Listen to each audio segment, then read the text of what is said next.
on, guys? It is your boy Joel TFD here. Welcome back at again with a brand new review for you guys today. Today we are doing the ANDOR Season 1 review, and my gosh, was this show freaking amazing. I actually really did like it. Before we get straight into it though, just want to say definitely hit the like button and also subscribe to the channel if you're new. I'm trying to get to 1,000 subscribers before the end of the year. We're literally just 10 subscribers away from it, so if you want to help me reach that goal, that would really mean a lot. Anywho, let's get straight into this ANDOR Season 1 review. I actually really did like the season a lot, honestly, but I will be honest, the one thing that I did not like about the season, honestly, was with like the royal family, you know what I mean? There's like the family with like the daughter and everything, and then like they have some guy like come in and try to like make what's it called, like negotiate, with the woman, and like try to get his son to marry her daughter, and everything. And it was just kind of like, that's how like uninterested I was, because I don't even remember their names, I'll be completely honest. Just that whole honestly thing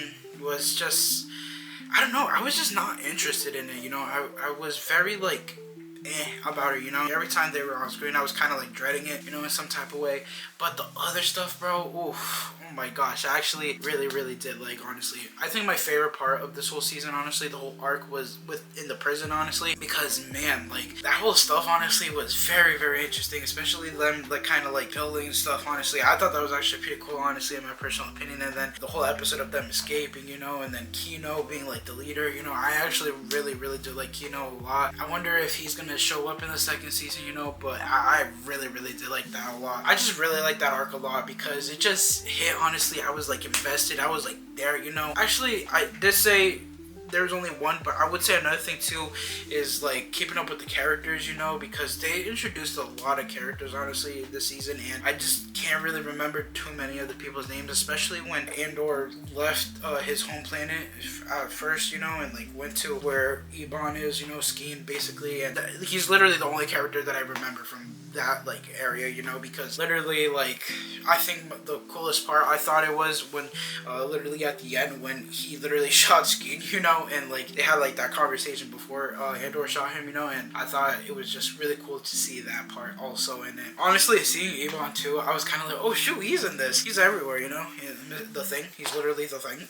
And he was Micro also in the Punisher, so like it's cool seeing him a little bit more in other projects, bro. But Joel TFD review if we ain't sipping, alright? Because I know I mentioned this in the first episode, but Bix, bro.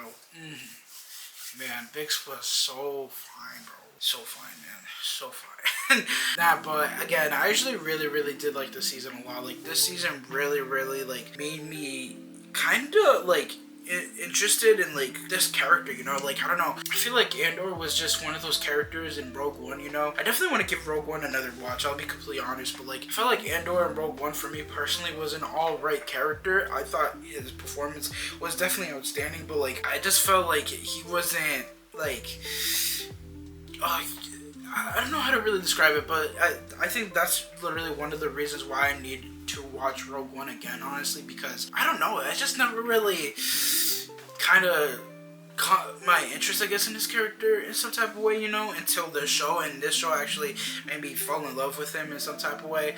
Not like that, but like, you know what I mean, because of his character, It's like watching Rogue One, and like watching, like, I don't know how to really describe it actually. How can I put it? Like, it's just like one of those things where like, it's like, let's say like the Avengers, and you're like semi-interested in this character, I guess, and then like they make a whole like different show, like a prequel to Avengers, in some type of way with one of the Avengers, and like you kind of watch that story and you're kind of like, what, this character ain't so bad. You want to rewatch the Avengers now because like you now understand her perspective in this whole war, That's how I kind of view Andor in some type of way, if that makes sense. Yeah, again, just like this whole season in general was actually really good, and I really did enjoy myself watching it, honestly, and I can't wait to watch the second season, honestly. I generally cannot wait. Yeah, man, that's all I really have to say about this season, though, of Andor. If you guys did enjoy this review, definitely hit the like button and also subscribe to the channel if you're new. Let me know what you guys think in the comment section down below. Would love to know your guys' input. Anywho, peace out, guys. You guys too. Enjoy your day.